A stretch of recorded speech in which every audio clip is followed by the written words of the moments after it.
O'zbekistonda hech qayerda yo'q narxlarda kitoblar xarid qildim. Barcha narxlarni aynan mana shu yerda qoldiraman. Biz oxirgi marta kitoblar haqida 2 oy oldin gaplashgan bo'lsak, undan keyin nechta kitob o'qidim deb o'ylaysiz? Hech qancha. Bilmadim nimaga, lekin men shu vaqt ichida polniy nechtunga aylandim. Va bunaqa vaziyatlarda men yangi kitoblar xarid qilish bilan chiqib ketaman.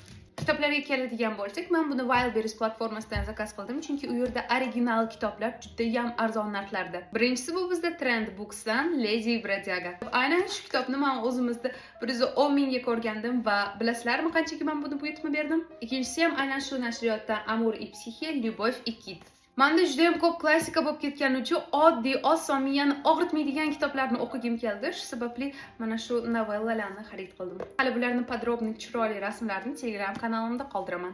Yangi kitob bularni ham super narxda oldim, chunki hozir Wildberries'da bilmayman juda ham beshinli skidkalar ketyapti.